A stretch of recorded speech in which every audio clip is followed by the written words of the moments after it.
Hey guys, welcome back to the NexGuide. In my last video, I promised that if we hit 30 likes, I will bring you part 2. And guess what? You guys made it happen! I'm really happy that you all helped me achieve that target. It feels great to see your love and support.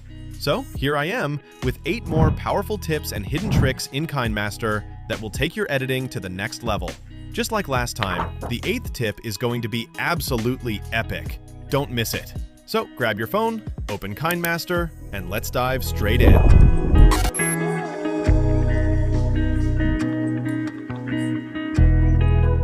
Adding any asset or element like intros, outros, or subscribe animations to favorites is a very useful feature.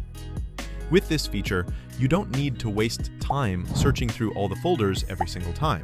It lets you quickly access your most frequently used items. You can even add all the files you're currently using in your ongoing project to favorites. Doing this makes your editing process much smoother and a lot faster. Now let me quickly show you how this works. Click on Media to open your library. After that, choose any necessary element. For example, let's say this is my intro. To add it to favorites, just press and hold it, then tap on this star icon, and that's it. Now it's added to favorites. You can even see the star icon appear at the top. Next, this is my logo. I will add it the same way. And here's my background. I will add that too. Suppose in my next projects, I will be using these raw footages. I will add them as well. This way, editing becomes so much easier and much faster. Now, you must be thinking, okay, I've added my elements to favorites, but how do I use them? Super simple. Just click on Media and then go to the Favorites section. All your saved items will be right there in one place. Imagine your project is done and you don't need some clips anymore. Just press and hold, tap the star icon, and it's instantly removed from favorites. Easy, right? And the best part? The elements that you use in almost every project, like your intro, logo, or background, you can keep them saved here. So next time, instead of searching through folders again and again, you'll get them right here, ready to drop straight onto your timeline. This little trick will save you lots of time while editing. The effects and stickers you use in your videos can also be added to favorites the same way. Let's check the effects first. Here you can see a lot of effects are available, and right at the top, there's a Favorites tab.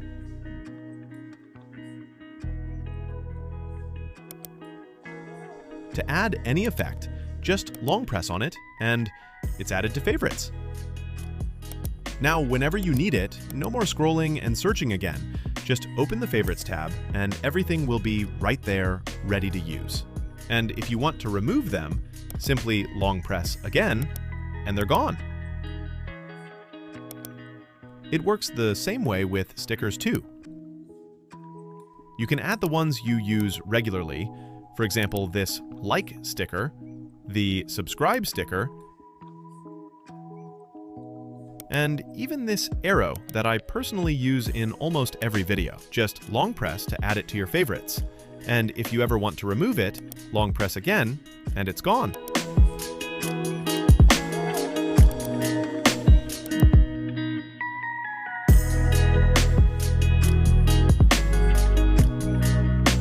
A lot of users probably don't know this trick, and even the ones who do know it, honestly, they don't really use it much.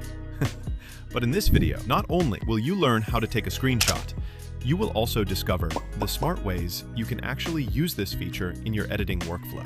So here's how it works. First, bring your timeline bar to the exact frame where you want to take a screenshot. Got it? After that, just click on this option you see here, and you will get 4 different choices. Let's go through them one by one. The first one is Capture and Save. Selecting this will save a screenshot of the frame directly to your device, which you can later use for different purposes, like creating a custom thumbnail. The second one is Capture and Add as Clip. This will take a screenshot and instantly add it as a new clip on your main timeline. You can use this to create effects like pause frames or even character introductions like this.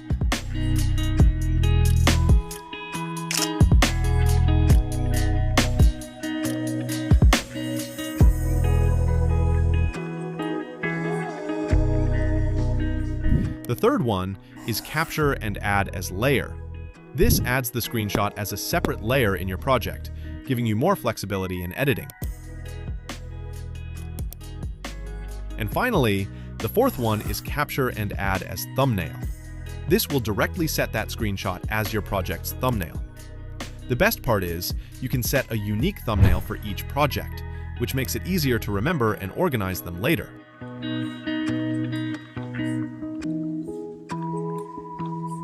If you ever find music or sound effects in any video that you really like and want to use in your own project, you don't need to download anything separately.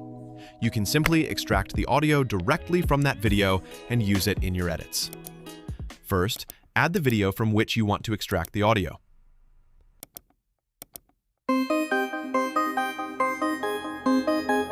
Now, to separate the music, select the video layer and scroll down until you see the option Extract Audio. Once you click on it, the audio file will be separated from the video. As you can see here, the audio has been extracted successfully. Now, you can even remove the video from the timeline. Alright, let's move on to the next tip.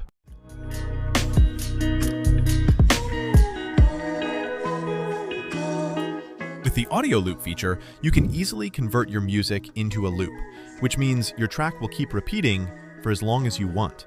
Let me show you how it works. You will understand it even better once we try it out.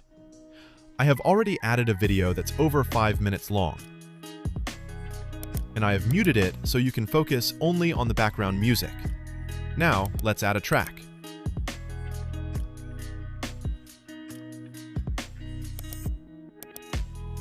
As you can see, this music is only about 3 minutes long, so it stops here. What do? Select the music, scroll down a little, and you will find the loop option. Just enable it. Now, you can manually drag and extend the music for as long as you want.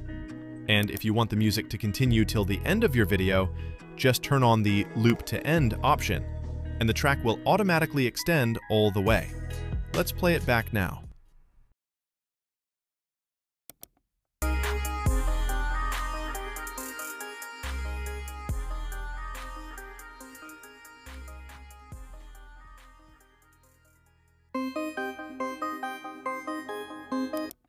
As soon as the music finishes, it instantly repeats, giving you a smooth loop effect.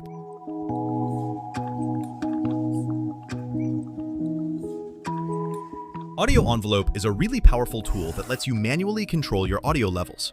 For example, if you want your background music to play softly while you're speaking and then get louder when there's no voiceover, you can easily adjust that.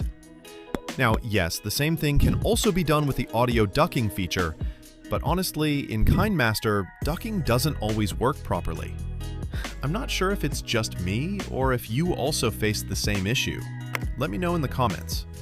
That's why I personally prefer doing it manually with the audio envelope. Alright, let's learn how to use it step by step. I've already added a clip to the timeline.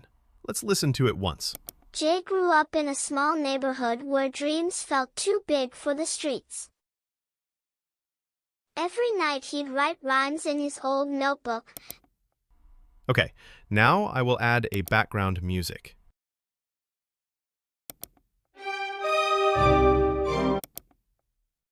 First, I will trim the unwanted part. Now, when you select the music, you will see the audio envelope option. Tap on it. At the very beginning, I will lower the volume to about 25%. And I will do the same at the very end of the video. So now the entire track is set at 25% volume. You can adjust it according to your video. Now, let's play the video and listen carefully. Jay grew up in a small neighborhood where dreams felt too big for the streets.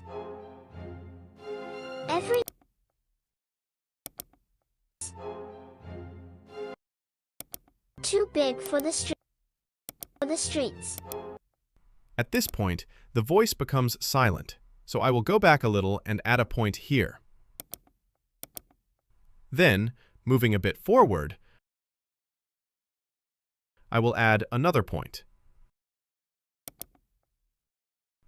Using the slider, I will increase the volume here to 75%. Next, I will check where the voice starts again. Every night.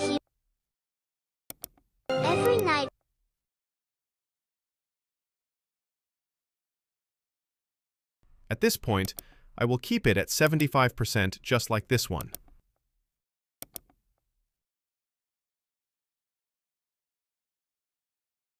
And I will add another point further ahead.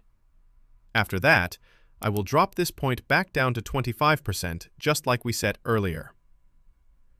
Now, as you can see here, the volume pattern rises from this point and then drops back down again at this point. All right, let's play it back once more and listen to the results. Jay grew up in a small neighborhood where dreams felt too big for the streets. Every night he'd write rhymes in his old notebook, the paper. With the help of the volume envelope, you can also create fade-in and fade-out effects for your music. For this, go to the end of the video and place a point slightly before the end. Then, set the last point's volume to 0. This way, the music will gradually fade out. Similarly, at the beginning, place a point a little ahead and set the starting point's volume to 0. This will make the music slowly fade in. And just like that, your effect will be ready. Jay grew up in a small neighborhood. The paper tore.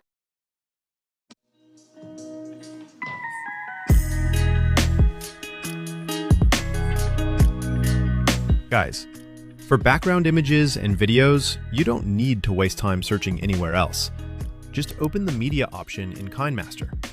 You will see Pexels and Pixabay linked right here. But today, I won't go into detail about these two because I have already explained them in part 1 of this series. If you haven't watched that yet, make sure to check it out after this video. Trust me, I shared some amazing tips there too. Back to the topic, here you get image assets and video assets. Here you will find a limited number of images. I have already downloaded some, which is why they are showing here. Similarly, you will find video assets as well. Here's the real trick. On the same page, at the top, you will see the Store option. Tap on that, and you will find a huge collection of background videos. To download, simply click here.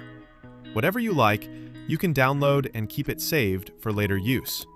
Some are free, some are paid, and I know you are smart enough to handle the paid ones too. For images too, go to the store and download whichever background you prefer. You can use them freely in your videos without worrying about copyright claims.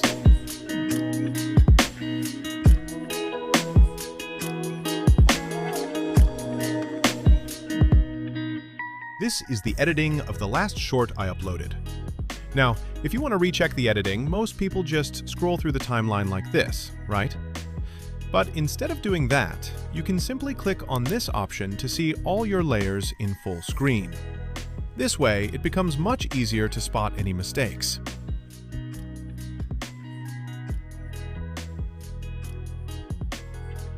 And here's the preview screen.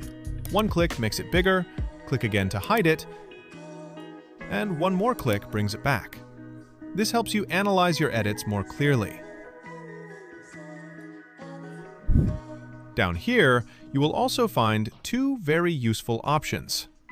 With these, you can quickly jump across the timeline to every cut on your main layer, without swiping again and again.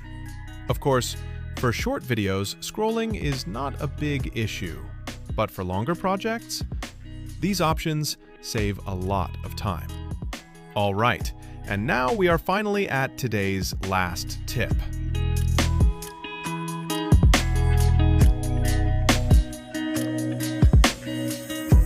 As of today, there are tons of editing software out there, and everyone uses different ones. But each app has its own set of stickers and templates. But what if I told you that you can take your favorite stickers or clip arts from one app and use them in another? Let me show you. So first, take a plain background. Then go to Media, Stickers. Here you will see a lot of stickers. And if you tap on Get More, the store will open where you will find tons of stickers. Just download the ones you like, and they will appear right here in your library. Now, let's say I want to export this sticker. Add it to the timeline. I will make it slightly bigger. Don't worry, the quality won't drop even if you use it in another app. Based on the sticker's length, I will adjust the background length. After that, select the background, click on Color, and choose Green. Now, simply export it. I will show you how to use it in just a moment, but before that, let me show you one more example. I'm adding this clip art.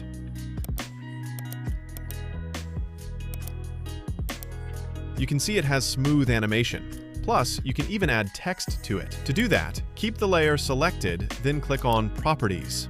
Here you can type anything you want. For now, I will add my channel name. You can also change the font from here. And you can change the color too. I will keep it black for now.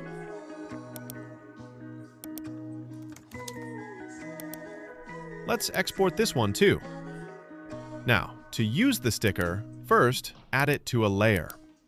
Keep the layer selected, scroll down, and you will find the chroma key option. Just enable it, and the green background will disappear. You can also resize the sticker however you want. Let's add another sticker to show you. Again, enable the chroma key, and it's done.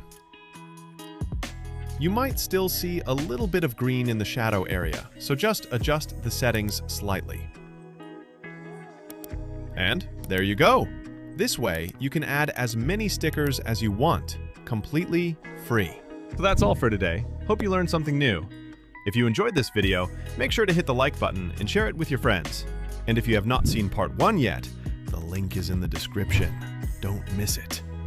The target for this video is 50 likes. And I know you all can smash it easily. As soon as we hit 50 likes, I will drop part 3 without any delay. And don't forget to subscribe. And until then, go check out part 1. I will be waiting for you there.